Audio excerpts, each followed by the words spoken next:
요한 1서 4장 9절 말씀. 자신이 알고 공독합니다. 하나님의 사랑이 우리에게 이렇게 나타난 바 되었으니 하나님이 자기의 독생자를 세상에 보내심은 저로 말미암아 우리를 살리려 하심이니라. 아멘. 우리는 지난 한 해 동안 기회만 있으면 주여 이제 회복하게 하여 주시옵소서 라고 하는 그런 기도를 드렸습니다. 여러분은 얼마나 회복이 되셨습니까? 혹은 여전히 회복되지 못하면서 새로운 해를 기다리고 계시는지요? 회복을 말할 때는 내가 가진 것, 뭔가를 잃어버렸다거나 또는 없어졌을 때 다시 원 상태로 돌아가는 것을 의미하는 그런 단어입니다. 그렇게 보면은 우리에게 있어서 회복해야 될 것들이 엄청 많다라고 하는 것을 우리는 알게 되죠. 경제적인 어려움에 처할 때도 있을 것이고 또는 건강 상태가 좋지 않을 때도 있을 것입니다. 또 가족이나 이웃들 간에 그런 갈등 관계에 있는 경우도 있을 것입니다. 신앙생활의 침체로 인해서 새로운 돌파구를 찾고 있는 그런 성도들도 있을 수 있습니다. 또는 첫사랑의 기쁨을 잃어버린 것, 또 열정이 식어버린 것, 그 사명을 잃어버린 것, 믿음이 식어버린 것, 또 섬김과 봉사와 전도에 대해서 아주 무관심해진 것, 이런 여러 가지 것들이 있을 수 있습니다. 그렇다면 어떻게 하면 이런 잃어버렸던 것들을 다시 회복할 수 있을까? 결론부터 말하자면 하나님의 사랑이 우리와 함께 할 때 잃어버린 것들, 넘어진 것들, 이런 것들이 다 회복되어진 줄을 믿습니다.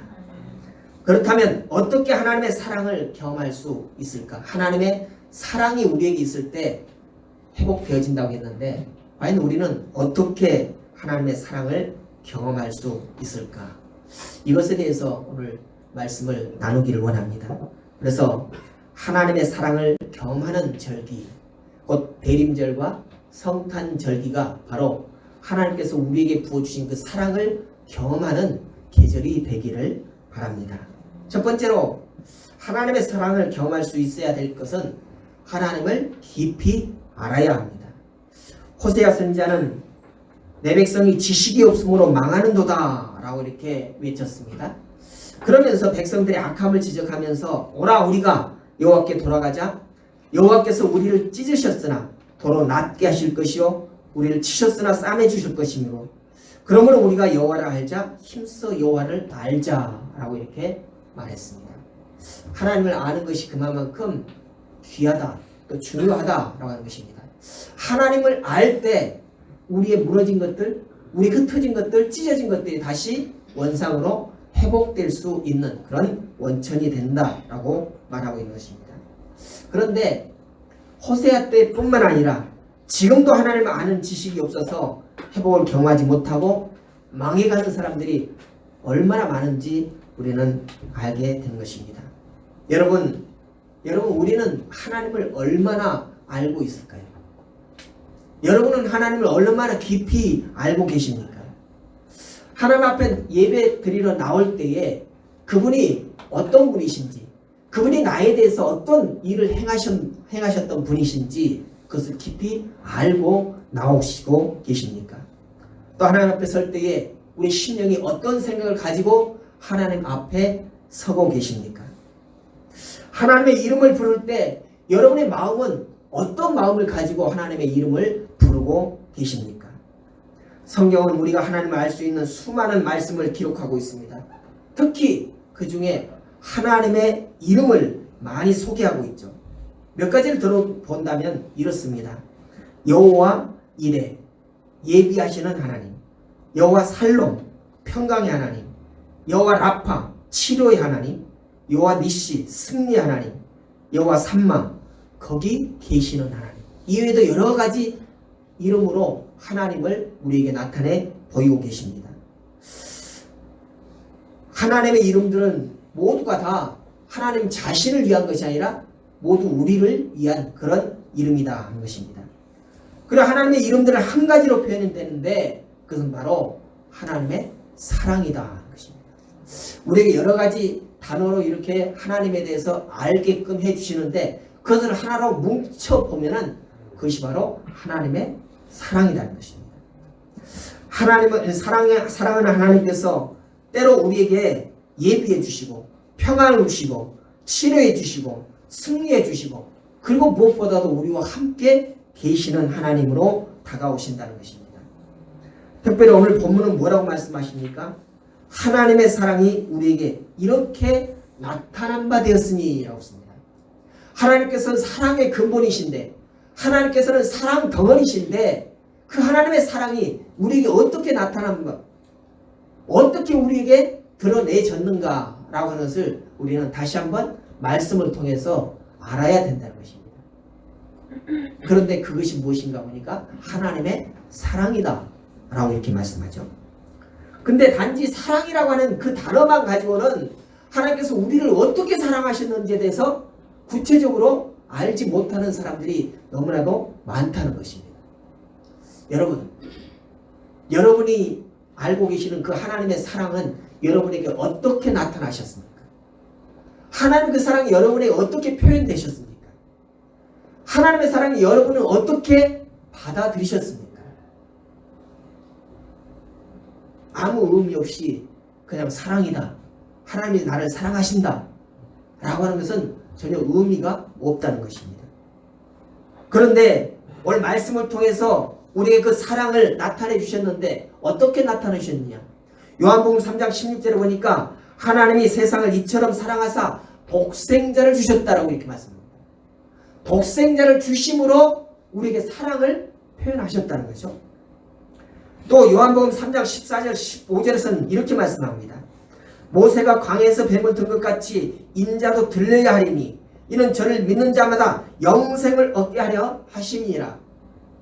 모세가 출애굽 시대 때에 모세가 행하였던 그 일을 가지고 예수님을 우리에게 보내신 그것이 바로 하나님의 사랑이다 라고 이렇게 말씀하셔요.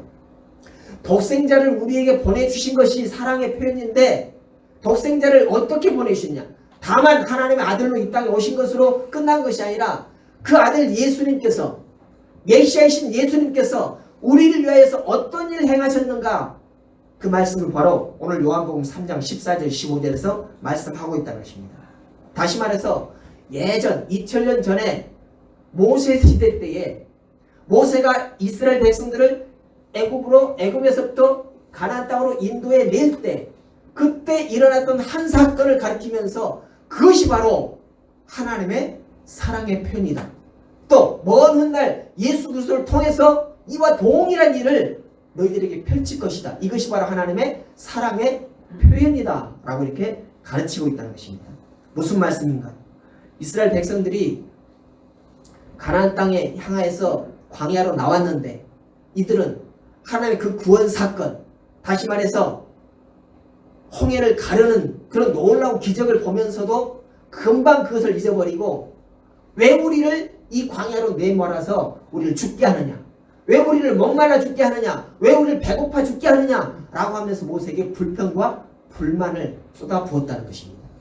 그때 하나님께서 그들의 그 간악함을 아시고 불뱀을 내셔서 많은 사람들을 물어 죽게 만드셨습니다.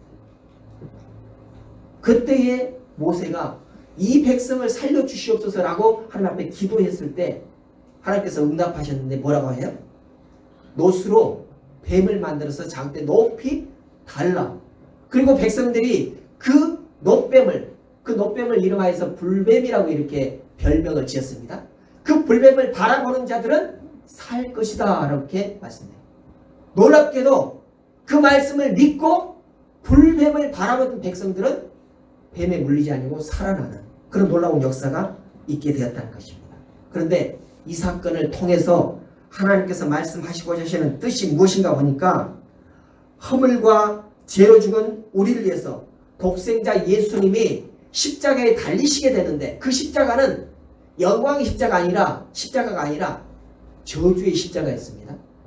그 저주의 십자가에 제물로 달리신 예수님을 바라보는 자들마다 죽음에서 살리는 생명으로 옮겨지는 그런 놀라운 역사가 있었다는 것입니다. 과거 출애굽 당시에 불뱀을 바라본 사람들마다 죽음에서 살아났듯이 십자가에 달린 예수를 바라보는 자들마다 죽음에서 생명으로 옮겨지는 그런 이적이 있게 되었다는 것입니다. 이것이 바로 하나님께서 우리에게 베푸신 그 사랑의 표현이라는 것입니다. 우리를 어떻게 사랑하느냐? 우리가 죽어 마땅한 그런 백성, 그런 존재임에도 불구하고 높이 달리신 저주의 십자가에 달리신 그 예수님을 바라본 자들, 그를 향하여서 이름을 부르는 자들, 그를 향하여서 하나님을 바라보는 그런 자들은 다 생명을 옮기지는 그런 역사가 있게 됐다는 것입니다. 이것이 바로 하나님의 사랑의 표현 방법이다 라고 하는 것이죠. 또한 로마서 8장 32절을 보니까 자기 아들을 아끼지 아니하시고 우리 모든 사람을 위하여 내주신 이가 어찌 그 아들과 함께 모든 것을 우리에게 은사로 주지 아니하시겠느냐 이렇게 말씀합니다. 독생자 예수님을 우리를 위해서 내주신 그분이, 그 하나님께서 어찌 우리를 위하여서 하나님의 은사를, 하나님의 은혜를 베풀어 주시지 아니하시겠느냐. 이 땅을 살아가는, 죄 많은 이 땅을 살아가는 동안 그 크신 사랑으로 우리를 보호하시고 은혜를 베푸시겠다는 건 그런 약속의 말씀인 것입니다. 자기 아들을 아끼지 아니하시고 내어주신 그 하나님의 사랑이 우리와 함께 하신다 라고 하는 말씀인 것이죠. 우리의 잃어버린 것들이 회복되고 죽은 것들이 살아나는 역사가 여기에 있습니다. 하나님을 깊이 알고 하나님의 그 크신 사랑을 경험할 때 우리는 살아나게 되고 우리는 회복되게 되는 것입니다. 우리가 믿는 하나님은 허물과 죄로 죽은 우리를 살리기 위해서 저주의 십자가에 당신의 사랑하는 아들을 매다하실 만큼 우리를 사랑하시는 분이십니다. 우리의 죽은 것들이 살아남을 경험하는 그런 대림절과 성탄절이 되어서 하나님을 깊이 아는 그런 계절이 되기를 주님의 이름으로 부탁을 드립니다. 두 번째는 무엇이냐? 예수님의 이름으로 기도해야 합니다. 에스겔 36장을 보니까요, 하나님께서 이스라엘 백성들에게 받을 복에 대해서 약속을 주십니다. 그 약속의 내용이 뭔가 보니까 이스라엘 대적하던 이방인들이 수치를 당하게 한다. 이스라엘 백성들이 늘 대적과 함께 살아가는 그런 삶을 살지 않습니까? 근데 우리가 알고 있듯이 이스라엘 역사를 보면 이스라엘이 늘 싸움에서 이기는 그런 싸움을 싸지 못했어요. 대적들에게 당할 때가 얼마나 많은지 몰라요. 이스라엘 백성들은 먼저 싸움을 거는 경우가 없습니다. 늘 대적들이 싸움을 걸어와요. 어떤 일까지 있냐면은 미디안들은 이스라엘 백성들이 힘들어서 곡식을 잘 가꾸고 추수해가지고 잘 창고에 딱 걷어들이고 놓으면은 그때에서 쳐들어옵니다. 평상시에는 싸움을 걸지 않다가 추수를 다 마치고 곡식을 다 쟁여 놓으면은 그때 쳐들어와가지고 추수 다 해놓은 그 곡식을 빼들어가고 사람들을 죽이고 얼마나 얄미워요. 그죠? 아직 곡식이 익지도 않고 수술을 하지 않았다면은 그냥 그럴만 하다라고 이렇게 봐줄 수도 있어요. 그런데 다 걷어놓고 창고에 다 들여놨는데 그때야 들어가지고 다 훔쳐가는 그런 얄미운 짓들을 얼마나 많은 대적들이 행했는지 모릅니다. 그럴 때에 그 대적들은 이스라엘 백성들을 향하여서 너희가 믿는 하나님께 좀 구해봐라. 우리가 싸움에서 이기도록 좀 구해봐라 라고 하면서 얼마나 수치를 줬는지 모릅니다. 그런데 하나님께서 이스라엘 백성들에게 약속하기를 이방인들에게 수치를 당하지 않게 하겠다라고 이렇게 약속하십니다. 또 어떤 약속을 주시냐니까 이스라엘 족속을 많게 하시고 라고 합니다.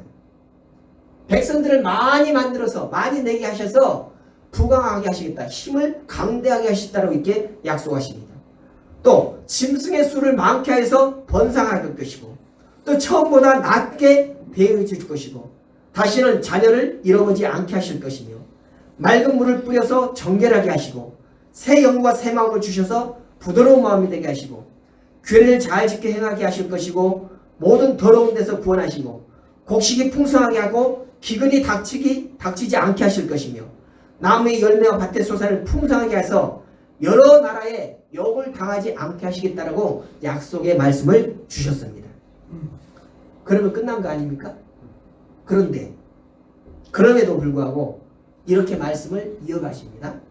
에스겔 36장 37절 38절을 보니까 나 주 여호와가 말하노라. 그래도 이스라엘 족속이 이와 같이 자기들에게 이루어 주기를 내게 구하여야 할지라. 뭡니까? 그 전에 하나님께서 약속의 말씀을 주셨어요. 다시는 이 백성이 수치를 당하지 않게 하실 것이다. 이 백성들은 수를 많이 내서 강한 나라를 만들어 주실 것이다. 농사하면 열매를 많이 주실 것이다. 곡식을 풍요롭게 해 주실 것이다. 그럼 된 거잖아요. 그 약속의 말씀, 약속을 지키시는 하나님께서 그렇게 약속을 주셨다는 것입니다. 그런데 하나님께서는 다시 말씀하시기를 그럼에도 불구하고 내가 약속을 지키는 하나님인데 이렇게 해 주겠다고 약속을 해 줬지만 그럼에도 불구하고 약속을 지키시는 하나님이심을 알매도 불구하고 너희들은 내게 구하여라는 말씀. 구하라는 말은 뭔 말입니까? 기도하라는 말씀입니다. 기도하라는 것입니다. 약속만 믿고 기다리는 것이 아니라 계속해서 기도하라는 것입니다. 여러분, 하나님의 약속이 이루어질 때까지, 하나님의 그 일하심이 성취되어질 때까지 우리 해야 할 일은 무엇이냐? 바로 하나님 앞에 기도하는 것이라는 것입니다. 하나님을 믿고 신뢰하는 것 무엇보다도 중요합니다. 그렇다고 해서 그 약속이 성취되기를 막만 기다리는 것, 이것을 하나님께서는 기뻐하시지 않는다는 것입니다. 그럼에도 불구하고 그러함에도 하나님께 구하라는 것이 바로 하나님의 뜻이라는 것이죠. 하나님께서는 우리의 은혜와 복 주시기를 아주 기뻐하시고 원하시는 분이십니다. 때로는 징계의 채찍을 들고 또 우리를 찢어지기도 하십니다. 우리를 흩어지게도 만드시는 그런 분이십니다. 그렇지만 그 다음은 고치시고 싸매어서 회복하시는 것을 기뻐하시는 분이십니다. 하지만 무작정 이것을 기다리는 것, 그것을 하나님께서는 원하지 않으신다는 것이죠. 왜 그런가 했더니 백성들이 자기 힘과 능력과 자기 의로 인하여서 그 모든 것들이 이루어졌다라고 그렇게 착각하는 것을 하나님께서는 원하지 않으신다는 것입니다. 그냥 있으면 하나님께서 복을 주실 거예요. 그런데 그런 것을 기뻐하지 않는 것은 바로 가만히 있으면서 다 하나님께서 주시는 복을 받을 때에 우리는 하나님의 은혜이다, 하나님께서 내게 복을 주셨다라고 이렇게 생각하는 것이 아니라 내가 잘났기 때문에, 내가 열심히 했기 때문에, 내가 힘이 있기 때문에, 내가 능력이 있기 때문에 그 모든 것들이 다 내 소유가 되었다라고 이렇게 착각을 하게 된다는 것입니다. 그래서 하나님께서는 그런 착각을 하지 않게 하기 위해서 끊임없이 우리에게 기도하라라고 이렇게 명령하시는 것이죠. 우리는 지금 이 땅에 나신 주님, 또 다시 오실 주님을 기다리는 그런 대림절을 지나고 있습니다. 다시 오실 주님을 기다리면서 우리가 해야 할 일이 무엇인가? 그것은 바로 하나님 앞에 기도하는 것입니다. 베드로 사도는 만물의 마지막이 가까웠으니 그러므로 너희는 정신을 차리고 근신하여 기도하라 라고 이렇게 우리에게 권면하고 있습니다. 근신하여 기도하라. 이건 바로 우리가 늘 깨어있으라는 것입니다. 졸지 말라는 것입니다. 잠자지 말라는 것입니다. 평안할 때 우리는 잠자기가 쉬워요. 평화로울 때 우리는 졸기가 쉽습니다. 그런데 오늘 근신하여 기도하라라고 말씀하고 있지 않습니까? 우리가 평안할 때일수록, 평화로울 때일수록, 좋은 시절일수록 우리는 늘 깨어있어야 할 것입니다. 그리고 기도해야 한다는 것입니다. 십자가를 앞두신 예수님도 제자들에게 이렇게 말씀하십니다. 요한복음 16장 24절에 지금까지는 너희가 내 이름으로 아무것도 구하지 아니하였으나 구하라 그리하면 받으리니 너희 기쁨이 충만하리라. 뭐라고 말씀하십니까? 예수님께서 그냥 기도하라고 하지 아니하시고 내 이름으로 기도하라고 했습니다. 예수님은 하나님이십니다. 다시 말해서 우리를 위하여서 이 땅에 오시면서 아들로 오셨지만, 그러나 예수라고 하는 이름을 가지고 오셨지만 그럼에도 불구하고 그는 하나님이십니다. 아들로 오신 것은 바로 그 아들의 이름을 빌어서 우리가 하나님께 나아가기를 원하는 그런 뜻에서 아들로 오셨다는 것입니다. 그래서 우리가 하나님 앞에 기도할 때 그냥 기도하지 아니하고 내가 직접 나아가지 아니하고 예수님의 이름을 빌어서 나아갈 때 더 확실한 기도의 응답을 받을 수 있고 더 확실한 하나님의 일하심을 경험할 수 있게 된다는 것입니다. 그래서 내 이름으로 아무것도 구하지 아니하였으나 이제는 내 이름으로 구하라 라고 이렇게 말씀하고 계십니다. 주님의 이름으로 기도하는 동안 모든 것이 회복되고 다시 살아나는 놀라운 경험을 하는 그런 대림절과 성탄절, 이 시기에 예수님의 이름을 충만하게 부르는 여러분 되시기를 주님의 이름으로 부탁을 드립니다. 세 번째는 성령을 받아야 합니다. 구주로 오신 예수님은 누구든지 목마르거든 내게로 와서 마시라. 나를 믿는 자는 성경 이름과 같이 그 배에서 생수의 강이 흘러나리라 이렇게 말씀해요. 이에 대해서 사도 요한은 이렇게 해석을 해요. 이는 그를 믿는 자에 받을 성령을 가리켜 말씀하신 것이라. 내 배에서 그 배에서 생수의 강이 흘러넘치리라고 하신 이 생수의 강, 이것이 그 물같이 느껴지잖아요. 물, 마치 물이 흐르는 것처럼 그렇게 느끼잖아요. 그런데 요한은 이것을 성령이라 이렇게 해석을 했다는 것입니다.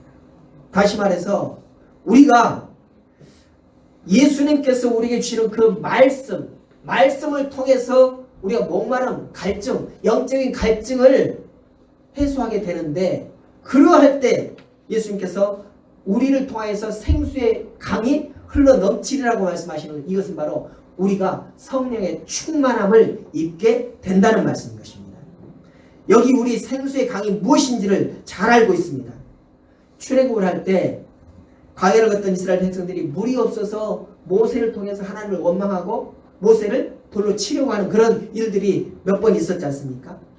그때 하나님께서 모세에게 내가 거기서 호렙산 반석 위에 너를 대하여 서리니 너는 반석을 향하여 치라 이렇게 말씀해요. 반석을 향하여 치라. 요즘에도 산에 올라가면 바위 위를 흘러서 흘러나오는 그런 물들을 우리는 막 마시잖아요. 또는 바위가 깨진 틈에서 나오는 그런 물들을 아주 귀한 물이라고 이렇게 해서 마시기도 합니다. 근데 그 근본을 모르지 않습니까? 마우산에 가면은 그런 약수터가 있어요. 그 사람들은 물을 마시면서도 뭐라고 그러니까 시체 썩은 물이다. 근데 좋다고 마셔요. 그런데 오늘 이스라엘 백성이 출애굽했을 때에 이 이스라엘 백성들을 향하여서 하나님께서 반석에서 물을 내시는 놀라운 사건을 우리에게 목도하게 하십니다.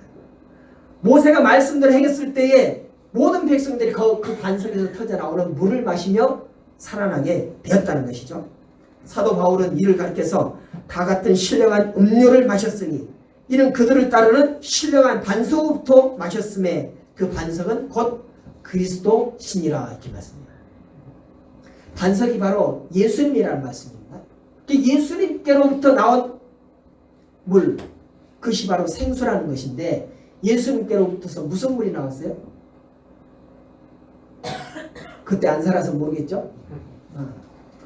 예수님께로부터 나온 물은 바로 예수님의 말씀을 통하죠.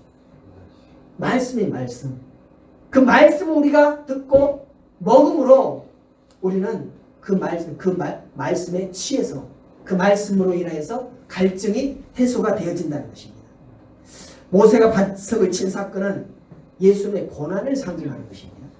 그리고 그 반석에서 물이 털어져 나오는 것은 예수님으로부터 나오는 하나님의 말씀을 말하는 것입니다. 그 고통을 통해서 예수님 몸에서 솟아난 그 신령한 음료, 우리 생명을 살리는 말씀이고 그것이 바로 성령이라는 것이죠. 예수님께서 말씀하신 생명수인 이 성령은 모든 것을 살리는 영인 것입니다. 로마서 8장 11절에 예수를 죽은 자 가운데서 살리신 이의 영이 너희 안에 거하시는 그의 영으로 말미암아 너희 죽을 몸도 살리리라 이렇게 말씀해요.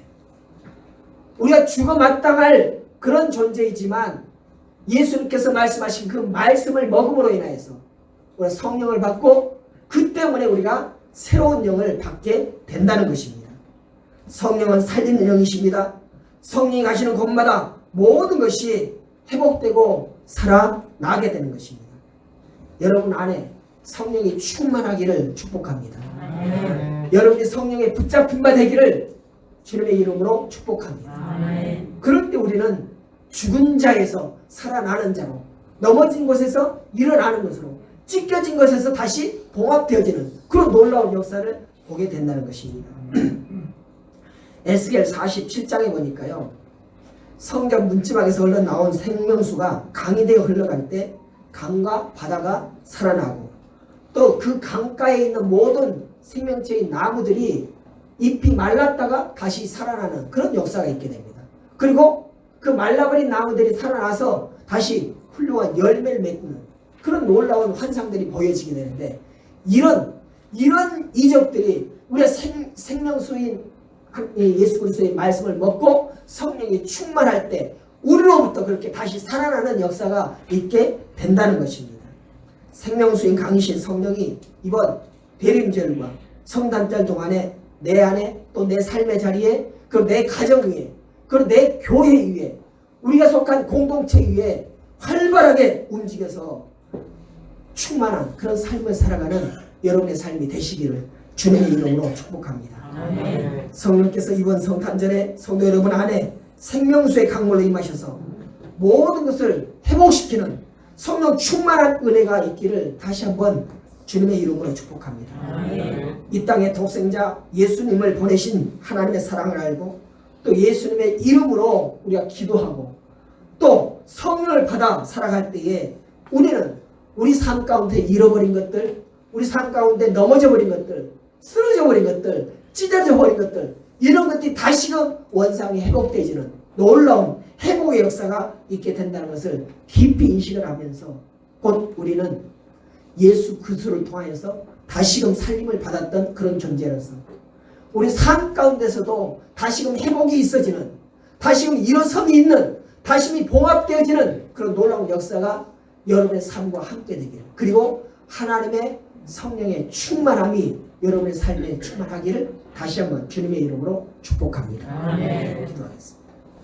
감사하신 아버지 하나님, 우리의 삶을 통하여서 하나님을 깊이 아는 삶을 살게 해주시옵시고, 또 우리의 삶이 평안하고 또 안정된 그런 삶을 산다 할지라도 늘 예수님의 이름으로 하나님 앞에 간구하는 삶을 살아갈 수 있도록 인도해 주시며, 우리 삶을 통하여서 성령의 충만함을 받아서 성령 충만한 삶을 살아갈 수 있도록 붙들어 주시옵소서.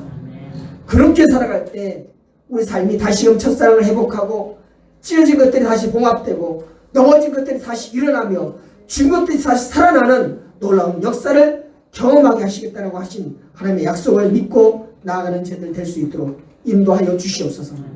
이번 대림절과 성탄절 계절에 주님을 다시금 새롭게 만나는 역사가 있게 해 주시옵시고, 다시금 성령 충만함을 경험할 수 있도록 인도하시며, 그 가운데서 하나님을 깊이 아는 놀라운 역사가 있게 하여 주시옵소서. 그런 삶을 살아가는 우리 모든 성도들의 삶이 복되게 하여 주시기를 원하오며 예수님의 이름으로 기도드렸습니다. 아멘.